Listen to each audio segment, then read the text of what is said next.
Hey guys, here we are at beautiful Rivercrest. We have an awesome speaker today, Inky Johnson, who is a wonderful motivational speaker and athlete, has a really wonderful message, and I'm excited to share that with our agents, some of our VIP owners in our office, and a bunch of other businesses in the area. Victory Bank's going to be involved, and we also have the leader of Wendy's, a very good friend of mine, Mike Jones, who brought this speaker here and invited us to be part of this awesome event.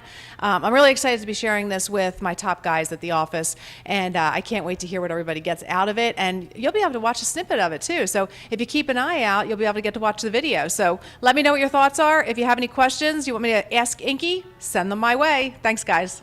Born to a mother at 16 years old, to a two-bedroom home. Used to sleep on the age of 7 years old, you discovered your dream. You wanted to become an NFL player. You used to get up with your father on Saturday mornings at 5:30 and used to run miles and miles. The first game of your sophomore season, you tore the ligaments. Was out for your junior year. You broke your clavicle the first game. Out for the season. When college scouts would come in to see you and they would say, "Man, you are extremely talented. We just don't know if you're going to make it out of high school, let alone college." He said, "Son, there is no way that you will make it." Coach Philip Foreman from the University of Tennessee came into Crim High School. Inky, I want to offer you a scholarship to go to the University of Tennessee. You said, "Coach, I'm coming." The reporter was making a beeline to Inky Johnson. Do you even think you're going to play at the University of Tennessee? I'm going to start at the University of Tennessee. You played a little bit your freshman sophomore season came. You broke the starting lineup. You got as strong as you had ever been. More of a student of the game. You got the bench press 315 pounds. You call your grandmother, you call your mother. You say, "After this year, our lives are about to change forever." Second game, you guys are playing against Air Force. You guys found yourselves in the dogfight. Fourth quarter, Air Force had just went down onside, kicked the ball and dropped. Air Force recovered. You guys broke the huddle. You called quarters come. Running back slips out of the backfield. Man, he's coming down your side. Quarterback released the ball to the running back. Running back catches it. Got the pass caught. Stop. I'm standing between you and the rest of your life. Where do your strength come from? Where do your drive come from? Where do your motivation come from? Where do your perseverance come from? Everything that you've ever been through, everything that you've ever faced, you've had the ability to overcome. You've had the ability to persevere. Everybody that ever made a sacrifice for you in your life, everybody that ever believed in you, everybody that ever gave you an opportunity in your life, you can't let them down. And I can't stop you. I can't stop you. Even if I wanted to, I can't stop you because you're about to get stronger. Carney back. Got the pass caught.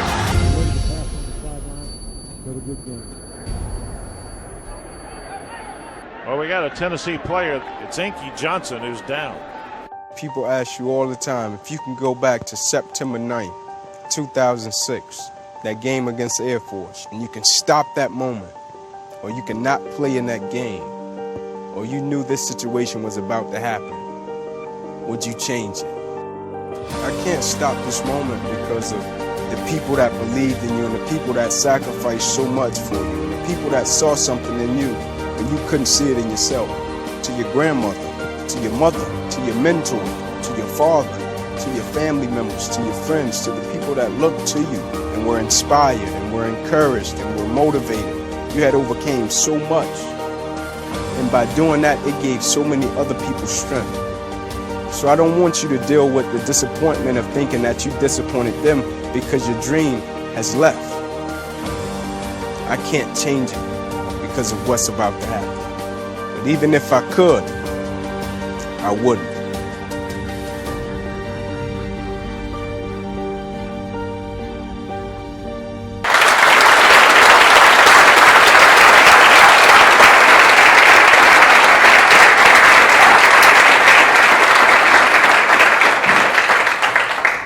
Good evening. Good evening. You know, first and foremost, I want to let you all know it's an extreme honor and privilege to be here before you all. Every opportunity I get to speak, I see it as, a privilege because this is something that I never planned to do. And so I want to express my gratitude to you all for the opportunity just to be here to share this moment with you all. But I had kind of a close bond with Wendy's. My mother worked there for almost 20 years, right? And so I ate more junior bacon cheeseburgers and that chili probably than anybody in here. So, but I want to share with you all the video that you just saw. That was a video that got did by ESPN. And that was a trailer, right? And it did really well. And they went on to produce a 30 for 30 film, and it did great, right? And so the producer called me one day and said, "Inky, I got some great news for you." I said, what is it? He said, man, you remember the film we did? I said, of course, great experience. Greatly appreciate you guys doing it. He said, well, it got nominated for an Emmy. I said, oh man, that's big time. All right. I said, who else is in the category? And the first name he said was Muhammad Ali. I said, we lost. I said, I'm telling you right now, we lost, brother. Right? And sure enough, it came out and we lost, right? And it was all good. We got nominated. And so I live my life a certain type of way in terms of September 9th, 2006. I tell people that's the best day of my life outside of getting married to my wife and having my 2 children. And so September 9th, 2006 was the day that I was 10 games away from being an NFL draft pick. And I went out and I made 1 tackle, and I found myself in the emergency room a couple of hours later fighting for my life. Woke up, career over, paralyzed right arm and hand. And so the $1 million question I always get is, why wouldn't you change what happened to you? Because people can't understand the perspective or the language or why I approach the situation or even the sport of football the way that I approach it. And I don't blame anyone. I'm not mad at anyone. I didn't blame the guy I hit. And so guys always ask me, hey, Ink, man, why are you not mad about football? Like, why don't you blame the guy you had to encounter in the head with? Right? And what happened was, when the injury happened, immediately it shifted my perspective. And so I've never had the liberty of being the most talented person in anything that I've ever done. And so I didn't have the possibility to become a victim of my own talent. And so I had a certain level of gratitude and a perspective of, I don't have to do it, I get to do it. And so with the perspective of, I don't have to do it, I get to do it, even when I played college football, every single day was recreation for me. Like, I love the fact that I could be a part of something, and every single time I stepped in between the lines, I could inflict violence on another individual and not get in trouble for it. I loved every bit of that, right? But what I loved more than anything was, I was a part of something with a group of individuals, and what we were working for was greater than any one of us. I love the fact that football was a team sport, and so it didn't matter what you did individually, if at the end of the game we lost. I love the fact that within a scheme, everybody had to handle their responsibility and be accountable to what they were doing in order for the play to work. I love the fact that when we showed up at 4:45 a.m., if we showed up for 5 a.m. runs at 5 a.m., we were late, and we were running 131 10s, and guys would be on the line and they would be complaining about running 131 10s. And as soon as the coach would blow the whistle, it was a 60-second countdown clock, and it would count down literally 60 seconds to 0. And when they hit 0, everybody would take off. They would run the 131 10s, and they would complain prior to running them. And when we would get done, we would step on the same line that we started at. And I would pose the question like, why come into an environment, complain about being in an environment, but still do the work? I said, if we're going to be here, why not try to be great at it? I said, if we're going to do it, why not do it with a spirit of excellence? Which put me in the mindset of every single day, I got to make it count. Not just in my career, I got to make it count with my children. Every Sunday I say to myself, if this was the last week of your life, how would you treat your wife? If this was the last week of my life, how would I interact with my 6-year-old son and my 7-year-old daughter? If this was the last week of my life, how would I serve and how would I approach my work? And the perspective and the drive and the dedication and the level of commitment that I would apply to it. I tell people all the time, people are so arrogant. Like, people get more degrees than a thermometer, you can't tell them nothing. You can't. Like, people are so arrogant. I told a guy a couple of weeks ago, I said, brother, just the fact that you don't know your death date should be enough motivation for you to do what you're supposed to do. I said, we approach things and we act as if one day you can wake up, you can be on top of the world, and the next day you can wake up and the world can be on top of you. It's almost as if people live as if they're entitled to success and they own it. Like when they get it, they own it. Right? Never realize that success in life is almost like winning water. Once it starts happening, like it's like a tragedy. You can't control it. Sometimes you just got to put your head down. You got to weather the storm. But everybody doesn't possess the resilience and the will to weather the storm. And so what happened with me in my life, 2 things happened in my childhood and it shifted the trajectory of my life. And so I believe in people. Right? Like I love people. And so I was doing a podcast interview and a guy said to me, he said, Inky, we live life on 2 different sides of the spectrum. I said, how so? He said, I believe when people get an opportunity to turn a knife and hurt you, like they're going to hurt you. He said, now for some strange reason, when you look at people, you see the good in people. brother, I just believe there's some good in the worst of us and there's some bad in the best of us. I said, but I haven't seen yet how focusing on the negative can help you become the man that I'm striving to become. I said, and the last thing I'll do as an individual, you ever met somebody and complain about something day after day after day after day? I would never complain about something that I'm not willing to change. And so what happened was, I got a call one day. I was downtown Atlanta, and me and my wife, we both grew up in the city of Atlanta, 5 minutes away from Turner Field, big Braves guy. And so we've adopted 3 homeless shelters downtown Atlanta that we do work with. And we do work with teenagers, Atlanta, Knoxville, all across the country. And so at any given moment, you can see me under a bridge, interacting in dialogue with the guy because I'm intrigued by everybody's story and perspective. And so one day I was downtown Atlanta, and I had one of my buddies with me, right? And I had some food, and I was under a bridge, I-20, and I'm engaging in dialogue with this gentleman, and my phone started to ring. And there was a Connecticut area code. And so at the time, I didn't know anybody from Connecticut. And so I said to my buddy, I said, man, I don't really know anybody from Connecticut. I said, I'll just let it ring out, right? I'm sure some of you all do the same. You see an area code you don't know, you just let it ring out, right? And my buddy says to me, you might want to answer that. I said, why? He said, ESPN, duh. I said, well, brother, I don't know anybody from ESPN, duh, but I'll give it a shot. I pick up the phone, on the other end, the guy says to me, Inky Johnson, Jose Morales, ESPN producer. Looked at my buddy, I said, man, you a preacher? You prophetic. He spoke that into existence. I put the phone back to my ear. He said, is this really Inky Johnson? I said, yes, sir. Last time I checked, I'm Inky. He said, is this the same guy that said, if you could change what happened to you, you wouldn't change it? I said, man, I wouldn't change it for nothing in the world. He said, you almost lost your life, right? I said, absolutely. He said, you got a paralyzed right arm and hand, right? I said, no question. He said, what are you doing right now? I said, I'm under a bridge, doing work with a homeless gentleman.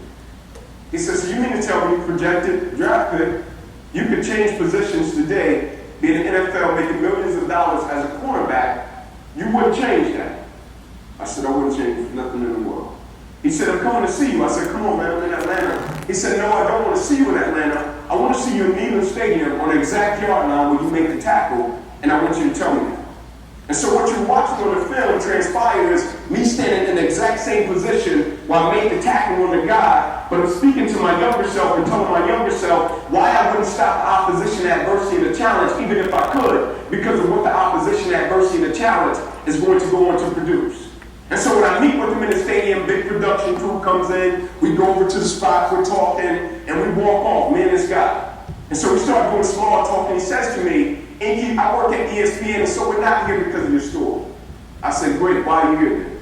He said, man, we produce stories left and right. I said, awesome, like I watched them, they're awesome. He said, I'm here because me and the guys in my office, we can't understand your perspective. He said, most importantly, we can't understand the language of what you speak about your situation with. And he said, on a personal level, I said, that's it. He said, I got a wife and I got 3 daughters. I said, that's it. He said, I'm going through some things in my personal life, and I can't get the right perspective about it, or I can't speak about it with the right language. And so can you help me understand why did you respond in the manner of which you responded? And I shared with them, it will probably be impossible, sir, for you to ever view my situation the way that I view it because you didn't almost die. You didn't wake up one day, paralyzed, right arm in hand, had to adjust to a new normal, so you will probably never see it through the lens of what I see it through. I said, but this is the one thing I can assure you. Everything I've ever been a part of, everything I've ever been connected to or aspired to do, the purpose of it was always greater than the individual. And so the opposition, adversity, and the challenge was always superseded, not because I consider myself to be something special, but the way I viewed the opposition was always totally different. My level of emotional intelligence toward the adversity was always different. In other words, I'm a firm believer that perspective drives performance every day of the week. Like how you do what you do will always affect how you do what you do. That's why I ask people, I say, why do you want it? Like, what is it really about? Because if it's just about superficial, materialistic, once you get it, then what happens to your drive? Then what happens to your perspective? I was with the Tampa Bay Buccaneers a couple of days ago, and I'm talking to their rookies, and I said, how do you define purpose? Why? My why. I said, but how do you define purpose? My why. I said, your why can change. Like you could wake up one day and be in a totally different position in life, and what was one promise you why it can change. I said, but how do you define purpose? I said, because purpose is something that's attached to mission, but most importantly, purpose is something that has a certain level of commitment to it that's not cheap, right? It's not superficial, right? When you talk about commitment, commitment is something that says, I am going to stay true to what I said I would do long after the move that I said it has left. Meaning on the days when I don't feel like doing what I once said I was going to do, I'm going to still get up and do it because those are the days that build character. Like, the thing I love about life is, I'm born in Atlanta, you could be born in Knoxville, Tennessee, California, New York, Pennsylvania, whatever hospital we were born into, nobody came into the room and said, you inherit character. Like, they can't give it to us. Like, character is something we gotta wake up every single day, we gotta fight, and we gotta build it. But I think first and foremost, it starts with perspective. Right? It reminded me of a story that I saw with a young kid and his father, and they attended a conference together, and the kid enjoyed it so much that when they got home that night, he went into his father's room and said, Dad, man, I really appreciate you taking me to that conference. That's no problem. He said, man, that inspired me. Like, I want to do something, I want to make a difference. The father said, what do you have in mind? He said, can you give me a job at the local grocery store? Dad said, what do you want to do? He said, I want to bag groceries. He said, great. That should be pretty easy. He went up to the local grocery store, hey man, my son here, want to give him a job bagging groceries, can you guys help me out? Sure, no problem. Got the kid a job, kid starts working, bagging groceries, kid gets 2 weeks in, he's loving it. But the conviction is tugging at him. Because he feels as if, I got a little bit more to offer. Right? I want to do something a little bit deeper, I want to make a deeper impact. And so he comes home one night and he says to his father, Dad, man, I'm really enjoying what I'm doing. He said, but I want to do something to make a deeper impact.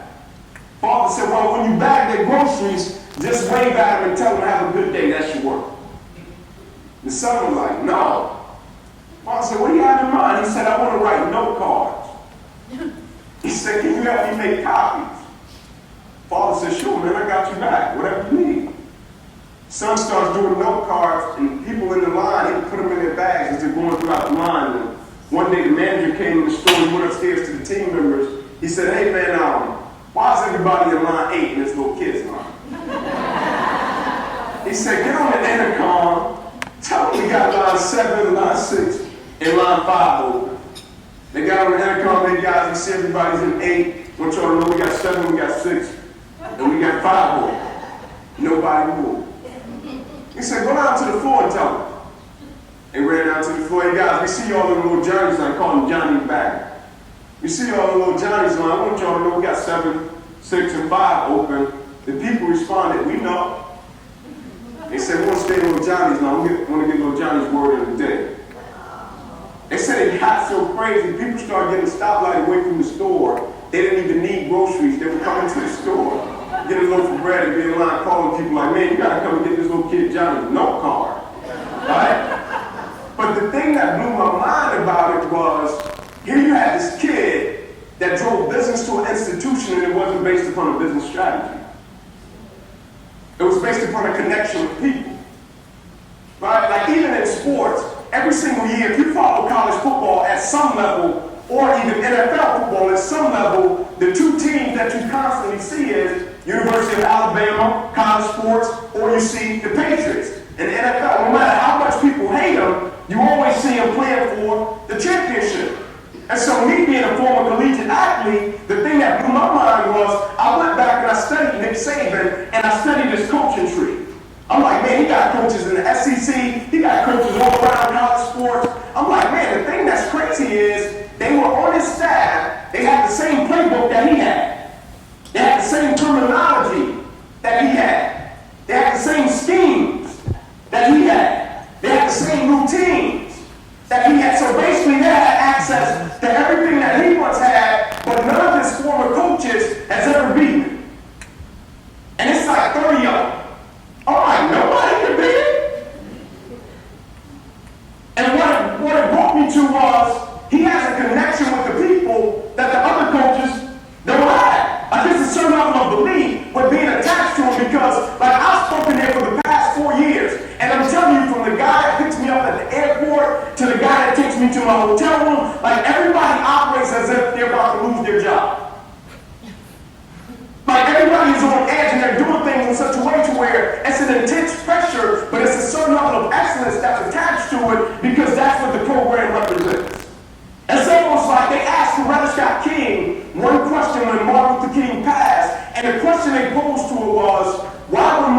team died. Why didn't you ever remarry? She said, oh, that's easy. That'd be an automatic downgrade. And what it made me think about was, with people, when we do things, is it easy to replace you? Like, I just want to be that person. If somebody got to come after me, it's going to be an automatic downgrade. As a father, as a husband, as a servant. And so what happened with this game of football, my love affair with it started very young, because I felt as if this was the vehicle that could help me help my family. Because I was coming up in a 2-bedroom home with 14 people. In the city of Atlanta, sleeping on pallets every single night on the floor. And so me and my cousins created a routine to where we were basically running home every day from school, playing tackle football in the street, pure passion, not too much wisdom. Right? And be bloody, scarred up. I'm trying to talk to my wife. Well, she's my wife now. She was my little puppy love girlfriend at the time. And she was like, you need to get some cocoa butter for your scars, right? So I was showing up to school all greasy, right? And so one night we're in the street, and our routine was, when the street lights would pop on, we had about 10 minutes before we had to go in the house. And so one night we're getting after it, playing in the street, and the street lights pop on, and there's a blue pickup truck at the corner. And it's me and my 3 younger cousins. And so I stand on the sidewalk, and I have the ball in my hand, and my 3 younger cousins stand on the opposite sidewalk. And so I'm looking at this truck, and I'm like, come on, man, I got a couple moves I want to put on these young jokers, man, come on. And so this guy, this truck is just cruising. And so he passes us slightly, and he parks on the curb. And out of the truck got first white guy we had ever saw in our neighborhood. Every drug dealer took off running, just assuming he was a cop, right? Nicest guy in the world. Like, my God, I still talk to him every week. He walks over between our game and he says, man, would y'all like to play football on the grass? I'm like, brother, I would love that. Like, the street getting rough. Where you been, brother? He said, go in the house, get your parents, get your guardian. I ran in the house, my Uncle JJ was present. My mother was at work, at Wendy's, worked the double shift. I said, Uncle, will you please come outside and talk to this gentleman? Uncle said, sure. Uncle walked outside, the guy extended his hand, said, hey man, my name is Trey Hurst. He said, I'm gonna be honest with you, I don't even supposed to be over here. He said, I brought a kid home from practice 3 blocks up. He said, I'm just checking out the neighborhood. His exact words were, I saw these little knuckleheads playing tackle football in the street. He said, I run a league across town. He said, I think if you bring the boys out, great opportunity for them to help them develop their life, not even on those sports stuff. My uncle responds, sir, we greatly appreciate it. He said, but I hate to inform you, at this point in time, we just don't have the money for anything like that. He pointed at me, he said, Inky, his mom is working at Wendy's double shift, single mother, she don't have it. He said, the other 3, their fathers are in and out of the system. They don't have it. The coach, without any hesitation, says, I tell you what, you bring him to the park tomorrow, I'll sign him up, I'll pay for it with my own money. My uncle brought us to the park the next day. I stood in line beside this guy that I didn't know from a can of paint. I watched him take cash out of his own pocket. He paid for me and my 3 younger cousins to play ball. And my family, the only people that ended up going to college was me and my 3 younger cousins who paid for on that street that day. But more so than the action, I wanted to understand the spirit, the essence, and the mindset behind the action. Because I was soon to find out this wasn't just something he did for Inky and his 3 younger cousins. It was a way he operated and the way he lived his life to where it wasn't based upon, I pat you on your back, you got to pat me on my back. I'm going to do something for you, but I'm going to show up 3 months later and I'm going to remind you what I did for you so you can do something for me. He didn't operate that way. And so I wanted to understand what made him live his life the way that he lived it. And so one night he had to take me home from practice, and I'm standing on the sidewalk in front of my house, 125 Warren. And I said, all right, coach. I said, man, I'll catch you tomorrow at practice. He said, all right, Inky. See you later, man. I said, coach, can I ask you one question? He said, sure, what you got? I said, I'm not trying to be disrespectful, but I really want to know. Opened the door of his truck, walked around, stood directly in front of me. He said, son, I love you. What you got? I said, why do you live life the way that you live it? I said, why do you do what you do? He was successful in construction. He didn't have to be a little league coach. And he said, son, I'm going to share something with you. And he said, I don't want you to ever forget it. And in its simplicity, it was yet profound. And all he said to me was, as long as you can live your life and make sure that somebody else's life is okay, he said, son, your life will always be okay. And he got in his truck and he left. And the first thing that came to my mind was, man, if I can annihilate my ego, man, if I can operate within the spirit of not me, but we, man, if I can operate and show up and not be a selfish individual, but a selfless individual. When I encounter the moments that stop most people, the adversity, the opposition, and the challenge, I will always supersede it, not because I'm something special, but my driving force for why I do what I do is totally different, and my perspective about it will be totally different. Like, I never associated adversity with pain. Always looked at it as, man, when I get through this challenge, it's an amazing opportunity for me to grow. Like, my kids in my household or around people, they can't even say things are hard. I say, just say it's a challenge, son. You're facing something that's challenging, but when you get through it, you'll be a better person because of it, and your perspective and your spirit will be renewed because of it. And so it made me operate and look at people differently. It made me encounter people with the perspective of, everybody I meet is fighting a battle I know nothing about. And I don't have to change their life. I'm not a self-righteous dude that think I can go throughout life with a magic wand and I can just fix people. No. People going to do their own work. My only obligation as a man and as a servant is when I'm in the presence of an individual, I got to give you excellence. That's my only obligation as a man. Whatever person that I'm placed in their presence, I got to operate and I got to give them a level of excellence. And I can't ride the emotional roller coaster and say I don't feel like it, because if we only worked on the days we felt like it, none of us would get much accomplished. Like, it was a scene that happened in Planet of the Apes with Caesar that was phenomenal. Right? And I'll never forget, Caesar's trying to get the apes' attention, and they're going bananas, like literally. Right? He's trying to get their attention, and the way he got their attention, it was phenomenal because he held up like a piece of straw. Right? And they looked up at him, and when he held it up, he broke it. Right? And they're still looking at him, and he went down and he grabbed 2 fistfuls of straws, and he braced it. And what he was telling them was, a long week. A long nothing. Together, strong. Together, phenomenal. Together, we can change the world. I tell people all the time, when you're not strong enough and you don't have a vision, rent somebody else's belief in you. Until you get strong enough to possess your own. Rent somebody else's dedication and commitment until you get strong enough to possess your own. And so what happened was, I went throughout life, and when I encountered situations, I remembered the people that helped me get to that point, and that I felt as if it would be disrespectful if I quit because of an uncertain moment. I just felt as if it would be disrespectful for me to stop because I didn't understand something, or I hit something that I didn't expect. And so I would try to bottle it up. In every environment and every person that I met, I tried to add value to their life. Until when I walked to Prim High School that was 5 minutes away from my house, and everybody told me, don't go. They said, Inky, you got a dream, you want to go to college, right? I'm like, yeah, I'm going to college. They said, don't go to Prim High School, nobody goes to college with me. I'm like, yeah, it was 5 minutes away from my house. And so many people said it till I got to the point where I just started to ignore it. And my first day I got to Prim, I saw exactly why everybody said what they said. It was TSA before TSA. They had a cop, 2 metal detectives behind the cop. I'm like, man, this is insane. And you had to step up to the door, put both arms out, head to the ceiling. They were searching from the crown of your head to the bottom of your feet, back up to your midsection. And so I got up, and I'm hyped, and I'm standing there, and I got my arms out, head up, and the guy's searching me. And he gets up to my midsection, and the cop says, what's your plan, little man? I said, oh man, I'm going to D1, baby. I'm going to college. His response was, you'll probably go to cell block D1. Right? The name of my high school is an Atlanta public school called Prim. They called it Crown High in Atlanta. My mother and father attended the same high school, and they attended, the name of it was Murphy High School. They called it Murphy High in Atlanta. And he said, you'll probably go to cell block D1. He walked off. I walked with him. And I tapped his arm because I genuinely felt he made a mistake. And so I said to him, sir, I've never seen you a day in my life. I said, and I don't think you've ever seen me. I said, so, like, whoever you think you're talking, like, I'm not that guy. Like, you made a mistake. He said, no, I know about you.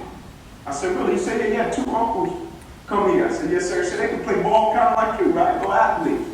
I said, yes, sir. He said, they're serving 13 and 40 years at the federal penitentiary, right? I said, yes, sir. He said, exactly. Half of them fall far from the street. He said, you'll probably end up cell block D1. And walk off, I walk with him. Tapped him on his arm. I said, man, I'm telling you. I said, man, you got the wrong one. He said, we'll see. I said, we will.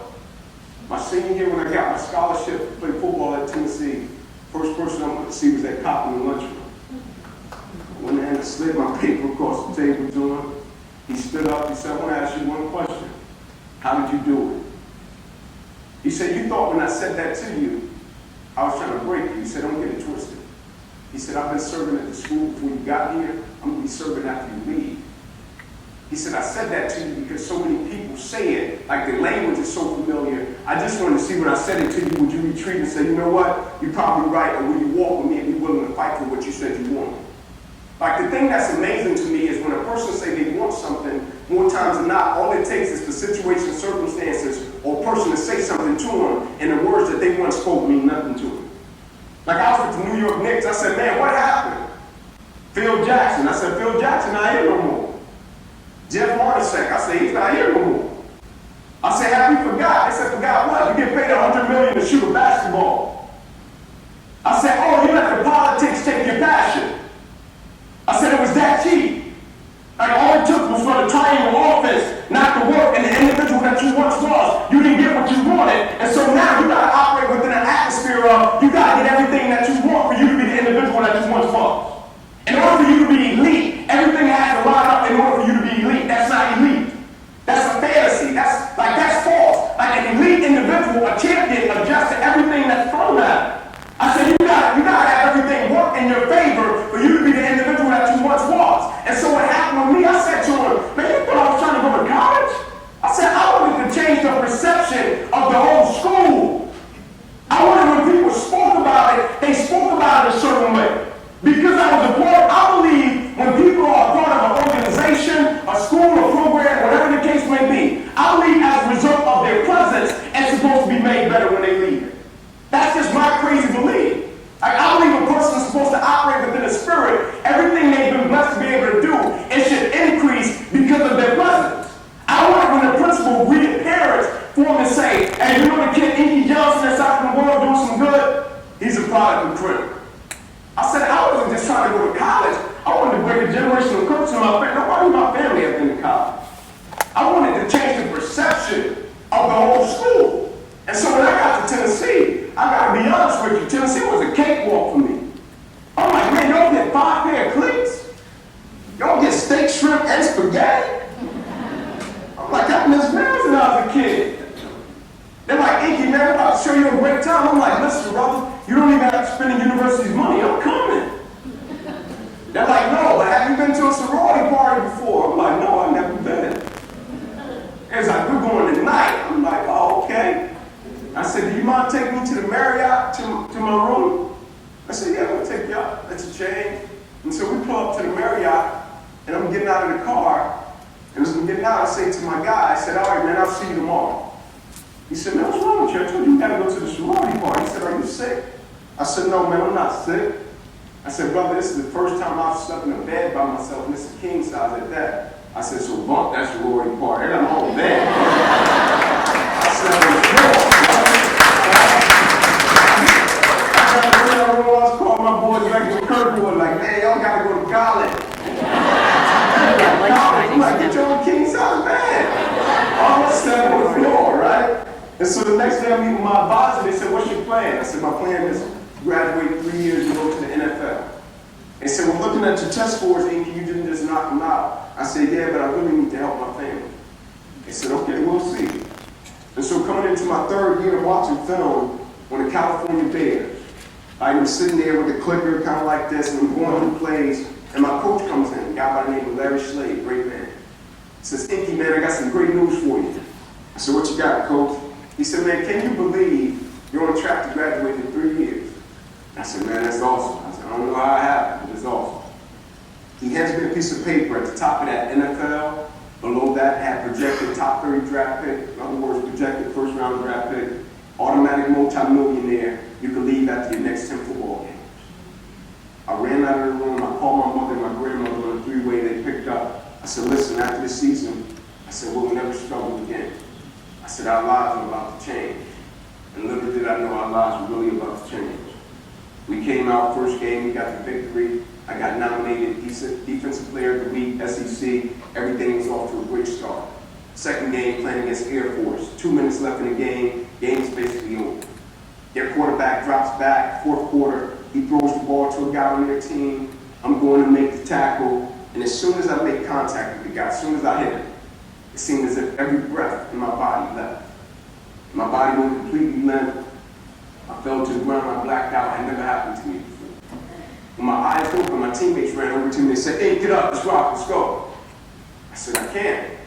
They said, "What do you mean you can't? You always get up. You're our guy, man, we need you." I said, "I can't." So what do you mean you can't? You can nurse your injury after the game. I said, "No, I can't move." So there's a shock, from the crown of my head to the bottom of my feet.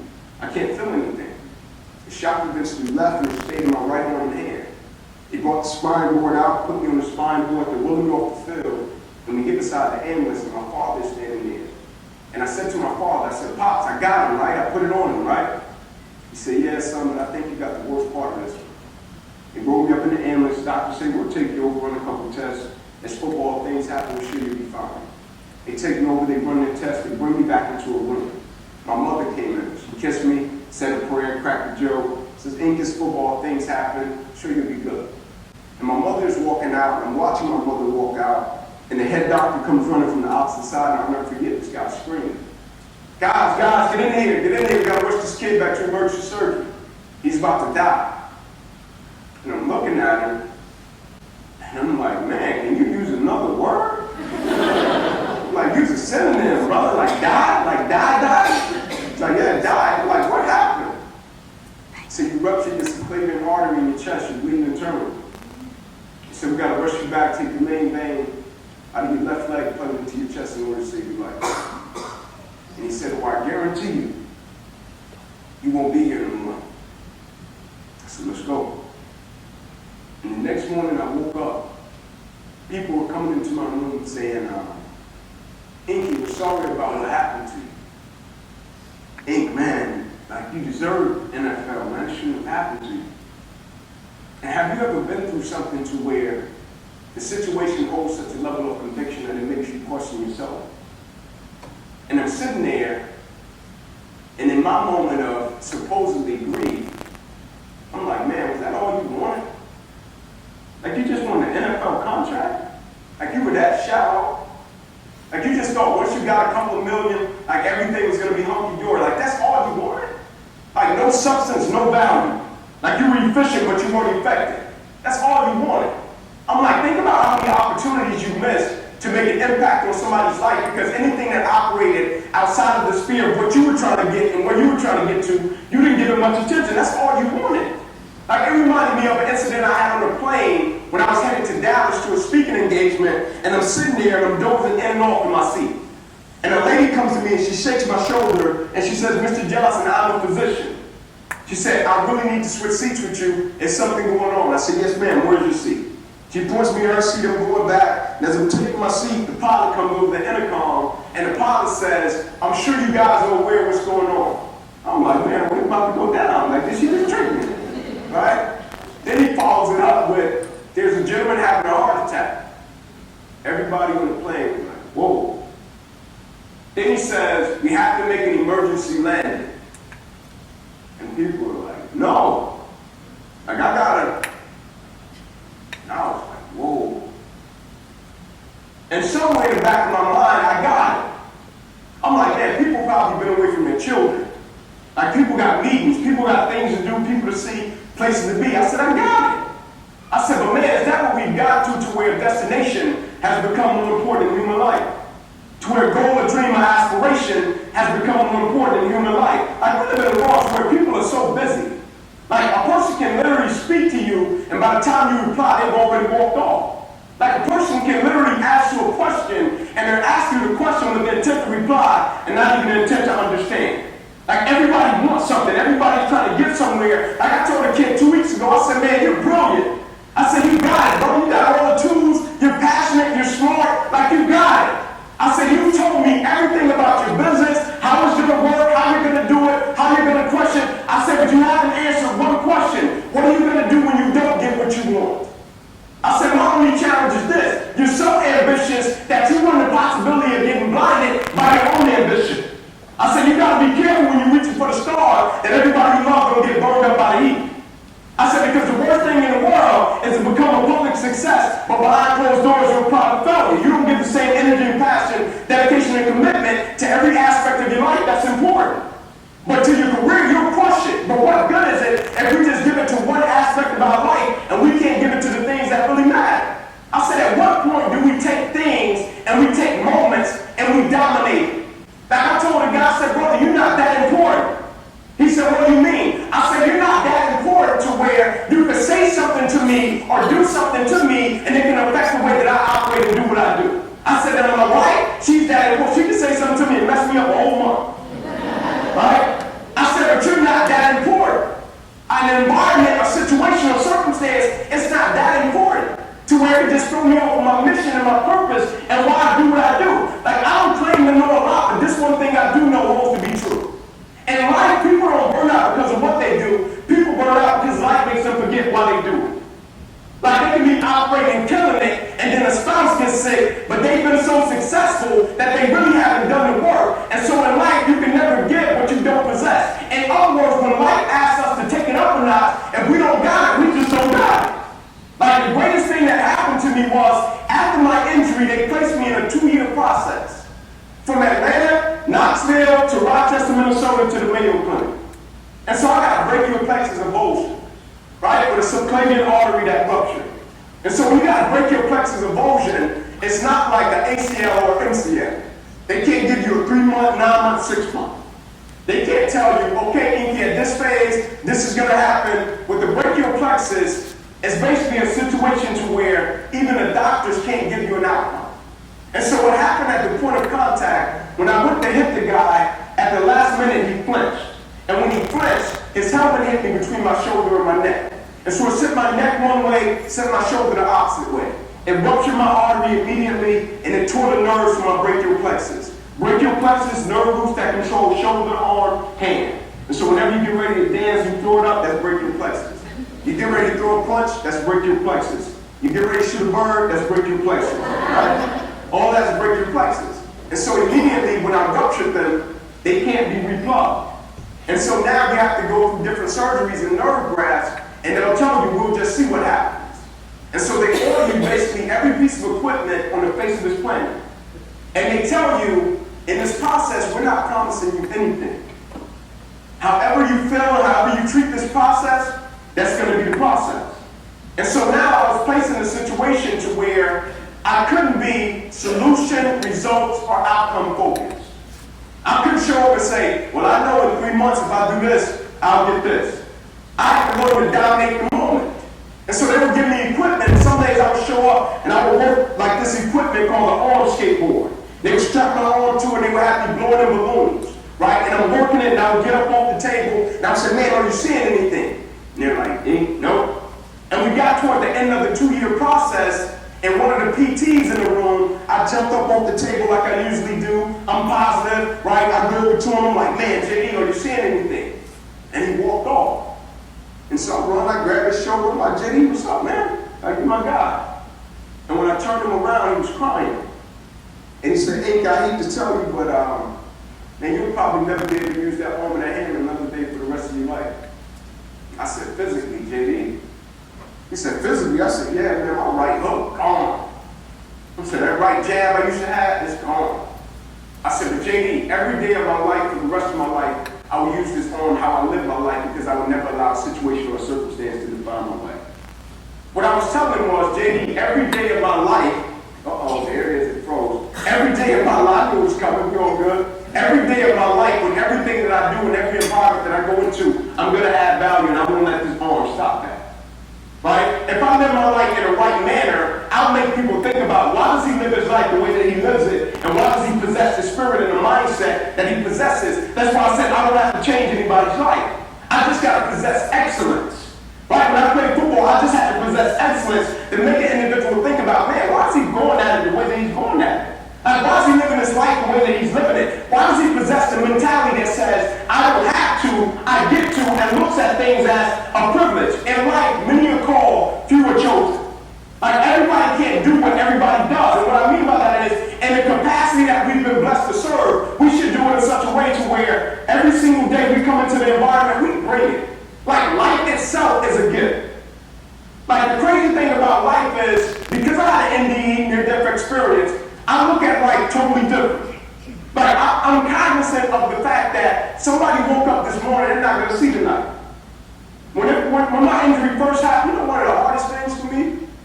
I couldn't hug my mother. I couldn't hug my wife. I couldn't hug my children with 2 arms. Hardest thing in the world. Used to crush me. And you got people that see people they love every single day, they don't even reach out and hug them. Like I couldn't tie my shoe anymore. Right? Things that people get up and don't even think about. I couldn't do them. And I had to find certain strategies. I had to adapt certain ways. I was telling the guy earlier, I said, man, when I was a kid, one of my biggest dreams, it wasn't just making it to the NFL.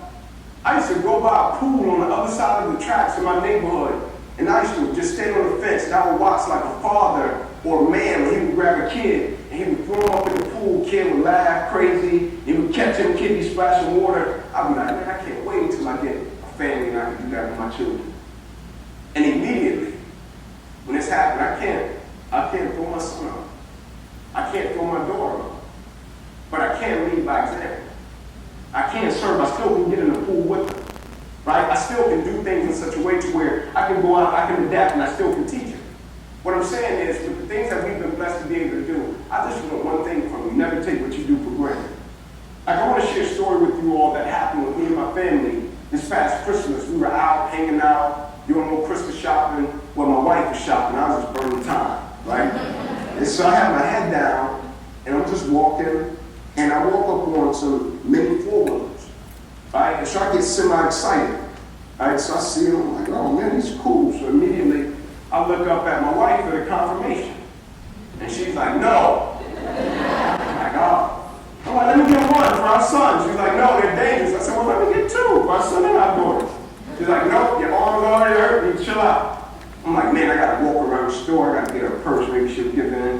Walk around, got her purse, she gave in, I got 2, right? And so Christmas Day, we get up, and my son, like, my man got spider senses and something, right? And so I have him parked outside, and so somehow he looks out the window, he sees him. Dad, let's go out to the little bike thing. We're like, let's go, Hank, let's do it, man. So we run out, I got everything. I got the knee pads, elbow pads, helmet, little goggles, I got it all, right? And so we get suited and booted, and so Grandma comes out, and Grandma's recording. So she's like, oh, it's gonna be so great, right? Cousins come out, they record, oh man, it's gonna be awesome. And my wife's the last one to come out. She's really not feeling it, but she gotta act like she's feeling it, because she's recording, oh man, it's gonna be cool, whatever, right? And so I start teaching my son, and so the way I teach my kids, I teach them the code words. And so I said, 8 first 2 code words, light, heavy. I said, now light, we're gonna ride in kind of slow-mo, presidential way, let them get their pictures, record, we're all good. I said, now when I say heavy, it's pedal to the metal, fist pump, scream, holler, all out, right? And so I said, I'm gonna sit you on the seat, and I'm gonna sit on the back rack behind the seat. And so we start riding, he's getting it, light, heavy, we're riding, and so I said, now the next 2 code words are skinny and wide. I'm teaching you how to turn. I said, now if you don't want to turn skinny with Dad on the back of here, because it's a strong possibility, you're going to throw me off of here. My wife, your mother's not going to let us live it down in 2025. I said, now if you want to turn wide, you turn wide, I'm in the clear, you're in the clear, we're all good. So we're riding, he's getting it, wide, light, heavy. And so we come up with a stretch, we hit a little hump, and I say to him, I said, Ink, go wide. And somehow he was skinny, right? He whips it, right? And as soon as he whips it, sure enough, I come off the back. And in mid-air, I look back under my armpit and try to find my wife. Right? And she's already in full stride, right? Spurt mode, running, jaw shaking, right? And so when I go over, the 4-wheeler flipped over, my son hit the ground. And so I'm looking at him, he got a little blood dripping from his forehead. And so my wife is really like, she's like Iron Man somebody right now, right? And so I'm like, Ink, think quick. I said, because if your wife beats you to your son, she's gonna make him think he got shot 25 times. I'm like, thanks. I pop up, I grab the 4-wheeler, I stand it up, I grab my son, stand him up, fix his little pads, right? Straighten out his helmet, fix his little goggles, right? And so I sit him on the 4-wheeler and I sit on the back rack. And so I said, Ink, go, right? So he's looking at me, he's like, Dad, you want me to leave mommy? I'm like, you don't know what mommy about to do when she get it. I said, go heavy, right? Ink matches it, right? Takes off, right? And midway down the driveway, he screamed out, Dad, this is the best thing ever. I'm like, I know. I said, turn right, go back up where mommy is and park it, right? And so we turn to it, we get back up where mommy is, we park it, and like she's hot as fish grease, right? My mother was hot as fish grease. Like everybody's emotions changed, right? Why did you do that?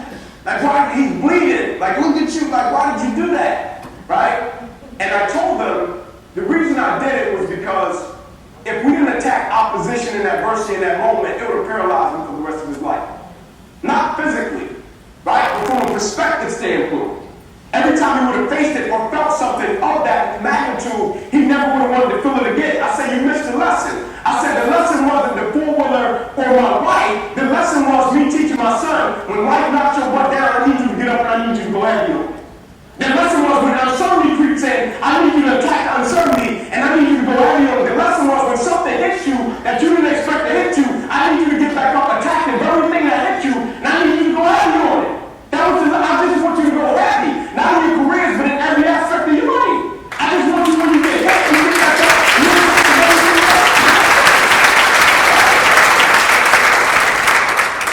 Because at the end of the day, we all know when the clock stops, when it's all said and done, like people are not going to talk about superficial materialistic. People are going to talk about impact. People are going to talk about moments. People are going to talk about sacrifice, dedication, and what a person stood for. People are going to talk about integrity. People are going to talk about spirit. The only thing I ask of you, as incredible, as special as you are, as great as you are, at what you all do, like I wouldn't dare stand up here and try to tell you how to do what you do. I wouldn't disrespect you in that way. But the thing I do ask of you, in life, people don't burn out because of what they do. They burn out because life makes them forget why they do it. Never allow life to make us forget why we do what we do. That's my time. God bless you.